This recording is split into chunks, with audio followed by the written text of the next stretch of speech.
Dinosaurs are some of the most impressive animals that have ever roamed the Earth, and have a long and complex history. One that can be traced back to the discovery of genera such as Megalosaurus, Hylaeosaurus, and Iguanodon, the latter of which has had possibly the strangest transformation since its discovery, going from an 18-meter-long iguana-like animal with a nose horn to a much more typical ornithopod with a large thumb spike. But how did this change come about?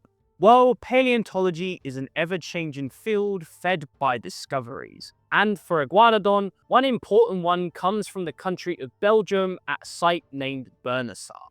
Here in 1878, coal miners digging around 320 meters underground came across what they thought to be fossilized oak wood. However, after doing the same thing of burning what they had found, they quickly determined what they had discovered were indeed fossilized bones. Following this, they contacted one Louis Dupuis to come prepare and extract the bones. There was just one problem with this. As soon as they brought the bones closer to the surface, they began to disintegrate upon contact with the air. Panicking, Dupuis quickly removed his clothes in order to cover the remaining bones. But why did this happen? Well, it turns out that the bones were mainly comprised of a mineral known as pyrite, which becomes iron sulfate when it comes in contact with the air, which is why the bones began to disintegrate. So, to get around this problem, Dupuis employed a technique known as jacketing, a process where the bones are coated in layers of either wet paper or plaster of Paris to protect them from the elements. This worked wonders, and Dupuis managed to extract a total of 40 individuals from the site without any further problems. What's more is that 23 of these individuals were nearly complete, still preserved in full articulation. Following the extraction, the fossils were mounted and put on display at the Museum of Natural Sciences in Belgium, where they remain to this day. But why, oh why, did this site in particular preserve so many Iguanodon? And seemingly only Iguanodon. See, strangely, nearly all of the fossils taken from Bernissart are representative of Iguanodon, with only a handful of fish, reptiles, and other dinosaur fossils mixed in. But the weirdness doesn't stop there, as nearly all of the Iguanodon taken from Bernissart are representative of adults. And based on how they were deposited, it's clear that all of them died at different times. So what on earth is going on here? Well, there are several theories as to why this is the case, but it's probably easier that we start with what it isn't. For a start, scientists can rule out the possibility that this is the result of a mass dying event, based on the previous fact that all the Iguanodon were found in different layers, indicating some had died and become buried before others. So now we know what it isn't, let's focus on what it might be.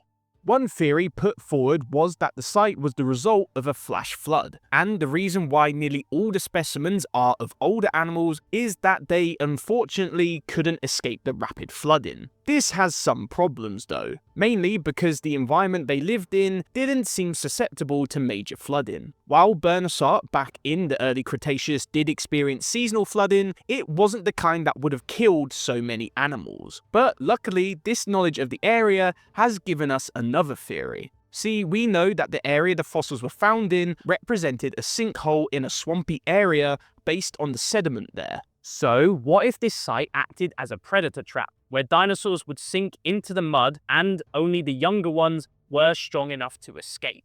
Well, that also has several problems. For one, if this is how they died, all the skeletons should be facing vertically in the mine, as a result of sinking. However, all the dinosaurs found at the site were laying horizontally. Also, if they had indeed died from getting stuck, then their bodies would have been picked at by scavengers, resulting in damage to the bones. However, as you can probably tell by their preservation, this isn't the case. So, what is the best theory? Well, only one ticks most of the boxes. Remember when I said fish bones were found alongside these specimens? Well, these bones belong to mudfish, which have the unique ability to gulp air in poorly oxygenated water. Thanks to this, we can assume that not a lot of fresh water was flowing into the swamp, which means it may have experienced seasonal shrinkage. However, there is a little bit more to this theory than that. See, the fact that the bones were pyritized suggests that iron sulfate was present within this swamp.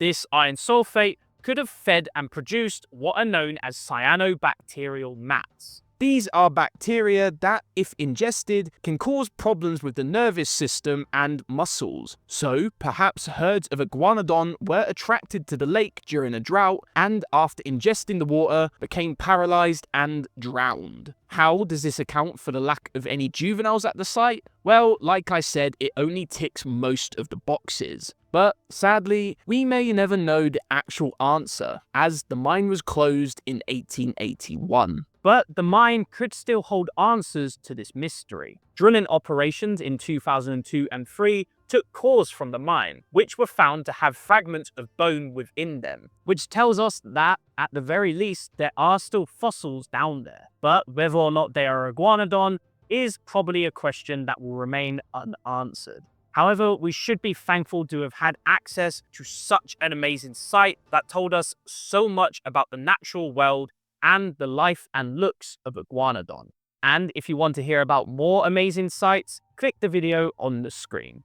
Until next time, bye-bye.